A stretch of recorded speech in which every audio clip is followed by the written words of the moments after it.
اکابرین 27ویں آئینی ترمیم، ملک کے موجودہ صورتحال، اس کے اوپر بڑی تفصیل سے آپ کے سامنے اپنے نکات، ان کے اوپر اپنی تشویش، اس سب کا اظہار کر چکے ہیں۔ میں نہایت مختصراً ایک اور پہلو کی جانب توجہ دلانا چاہوں گا، آپ حضرات کی بھی، آپ کے توسط سے پاکستان کے عوام کی بھی، اور جن کو میں مخاطب ہونا چاہتا ہوں ان پرٹیکولر، جو ستون 27ویں آئینی ترمیم کے ذریعے منہدم کیا جا رہا ہے پاکستان کی عدلیہ کا، اس میں بیٹھے جج صاحبان سے بھی مخاطب ہونا چاہتا ہوں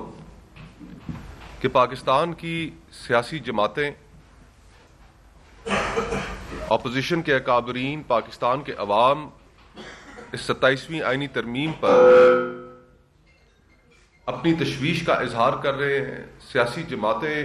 ایوان کے اندر حکومت کے ساتھ نبرد آزما ہے۔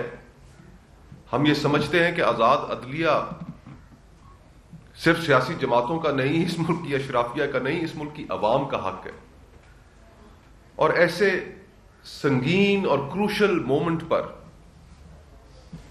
ہم آپ سے یہ توقع کرتے ہیں کہ آپ کے اپنے انسٹیٹیوشن کے اندر سے آوازیں اٹھیں گی 27ویں آئینی ترمیم کے حوالے سے، جو آپ کا انسٹیٹیوشن تباہ ہونے جا رہا ہے، جہاں پر ہماری ذمہ داری ہے اس کو پروٹیکٹ کرنے کی، اس کے بارے میں بات کرنے کی۔ انپریسیڈنٹڈ ٹائم سے ہم گزر رہے ہیں، یہ آپ کی بھی ذمہ داری بنتی ہے کہ آپ بھی اپنے خیالات اس کے اوپر اپنے موقف سے قوم کو آگاہ کریں۔ کل جسٹس منصور علی شاہ صاحب کا خط سامنے آیا، آج صبح جسٹس اطہر منیلا صاحب کا خط سامنے آیا، اور اگر میں یہ بات کہہ سکوں کہ یہ معاملہ خط لکھنے سے آگے کا ہو چکا ہے اس وقت۔ جو باقی جج صاحبان ہیں ان کے بارے میں یہ تصور پیدا ہو رہا ہے کہ شاید وہ اس صورتحال کے اوپر اپنے موقف کا اظہار نہیں کرنا چاہتے، اور اگر نہیں کرنا چاہتے تو ان کے لیے شاید ان کی پرکس اینڈ پریویلیجز زیادہ اہمیت رکھتی ہیں، بجائے اس کے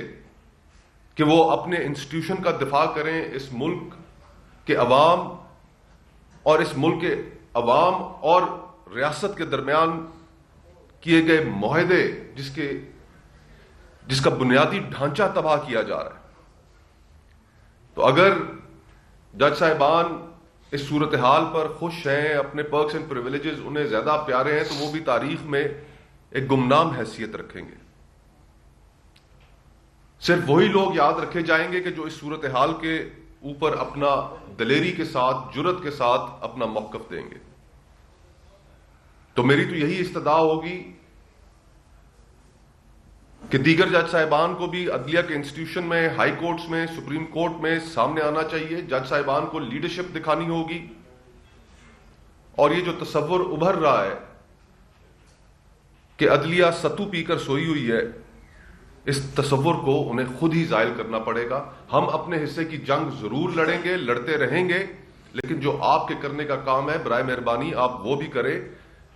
باہر آئیں، چیلنج کریں اس نظام کو، اپنے ادارے کو بچائیں، آپ ہمیں اپنے ساتھ کھڑا پائیں گے۔ بہت بہت شکریہ۔